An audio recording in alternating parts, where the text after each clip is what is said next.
ఈడ, కాబట్టి కొన్ని చెప్పాల్సిన అవసరం ఉంది. నాకు సంబంధించి నా క్యాంప్ ఆఫీస్ గురించి గత 15 నెలల నుంచి రిక్వెస్ట్ చేస్తూ ఉన్నాను. ఆశ్చర్యంగా ఏంటంటే మేము అడిగిన క్యాంప్ ఆఫీస్ గురించి రెవెన్యూ డిపార్ట్మెంట్ దగ్గర సమాచారం ఉండదు, జిహెచ్ఎంసీ దగ్గర సమాచారం ఉండదు. మా నియోజకవర్గంలో ఒక ఈద్గా గ్రౌండ్ ఉంది, రోడ్ నెంబర్ 10లో ఈద్గా గ్రౌండ్ ఉంది అధ్యక్ష. ఆ ఈద్గా గ్రౌండ్లో సిపిడిసిఎల్కి మన ఒక సబ్స్టేషన్ గురించి ల్యాండ్ అలాట్మెంట్ ఇచ్చారు. అక్కడ ఇప్పుడు రంజాన్ నడుస్తుంది, ఈద్గా గ్రౌండ్ అది, దాని పక్కకు వేరే ప్రభుత్వ స్థలం ఉంది. ఆ స్థలంలో కొంచెం నాకు క్యాంప్ ఆఫీస్కు స్థలం ఇవ్వమంటే అది వాళ్ళు ఐడెంటిఫై చేయలేకపోయారు. సబ్స్టేషన్కు నేను లోకల్ ఎమ్మెల్యే ఉంటే నా నాలెడ్జ్ లేకుండా నేను ప్రివిలేజ్ నోటీస్ ఇస్తే కూడా యాక్షన్ తీసుకుంటారో లేదో అని చెప్పి మీది చెప్తా ఉన్నాను. ఎందుకంటే ప్రివిలేజ్ మోషన్ ఇచ్చేటువంటి నాకు నా హక్కు ఉంది కాబట్టి, నా ఫండమెంటల్ రైట్ కాబట్టి నేను చెప్పొచ్చు. కానీ నా ప్రమేయం లేకుండా, నా యొక్క ప్రెజెన్స్ లేకుండా అక్కడ ఫౌండేషన్ వేశారు. నేను పోయి నా రెగ్యులర్ స్టైల్లో పలగొట్టాను పోయి. ఎందుకంటే ఇక నాకు వేరే ఆప్షన్ లేదు కదా సార్. ఆప్షన్ ఉన్నప్పుడు అంటే వేరే తీరు చెప్పొచ్చు.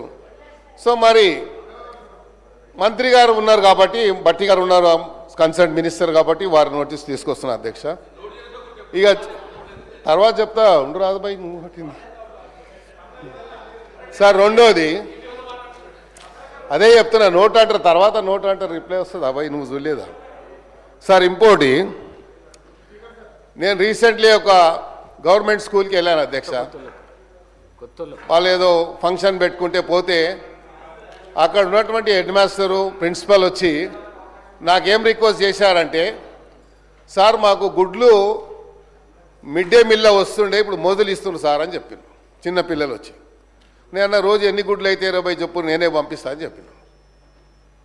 మరి ఆ పిల్లలకు మనం ఇవ్వాలి కదా అధ్యక్ష గుడ్లు, అది ఒకసారి ఆలోచించండి. రెండోది, ఆ స్కూల్స్లలో ROR ప్లాంట్స్ పెట్టమని చెప్పి నేను నా బడ్జెట్ కూడా ఇచ్చాను. మరి ఇప్పటిదాకా బడ్జెట్ నా ఏదైతే రెగ్యులర్గా వచ్చే బడ్జెట్లో ఇచ్చాను. కానీ ఒక ROR, ఒకటేమో NBT నగర్లో రౌండ్ టేబుల్ స్కూల్ ఉంది సార్, చాలా పెద్దది, సుమారు 2000 మంది విద్యార్థులు చదువుతారు. జూబ్లీహిల్స్లో అలాగే ఉంది, ఆడ కూడా ROR ప్లాంట్ అడిగాను, అవ్వలేదు. ఇంకోటి, ఇది చాలా ప్రధానమైనటువంటి సమస్య కాబట్టి ఇమీడియట్గా యాక్షన్ తీసుకోవాలి. నోట్ అనేది అది రెగ్యులర్ ప్రాక్టీస్ అధ్యక్ష. నోట్ అంటే మాకు తెలుసు, నేను కూడా మంత్రిగా పనిచేశాను. నోట్ చేసుకుంటామంటాం, బయటికి పోయిన తర్వాత అది డస్ట్బిన్లో వేస్తాం ఆ పేపర్ తీసుకుపోయి. ఇది రెగ్యులర్ ప్రాక్టీస్ కాబట్టి నేను చేశాను కాబట్టి చెప్తున్నా అధ్యక్ష. నేను వాళ్ళని ఎవరిని బ్లేమ్ చేస్తలేను. ఇప్పుడు నాకు ఎవరు చెప్పాల్సిన అవసరం లేదు, నాకు తెలుసు ఏం మాట్లాడాలో. అందరికంటే సీనియర్ ఎమ్మెల్యే నేను సార్. ఇంకోటి, ఈడబ్ల్యూఎస్ కాలనీ, నేను మినిస్టర్ ఉన్నప్పుడు ఫౌండేషన్ వేసి కాలనీ కట్టించాను. ఆ ఈడబ్ల్యూఎస్ కాలనీలో ఒక వ్యక్తి వెంకటరెడ్డి అని 5-6 ఇండ్లు వాళ్ళకు కొంచెం డబ్బులు అప్పు కింద ఇచ్చి అన్ని ఇండ్లు లాక్కొని 6 ఫ్లోర్లు వేశారు. నేను complaint, zonal commissioner complaint with pictures, court ఆర్డర్తో సహా పంపించాను.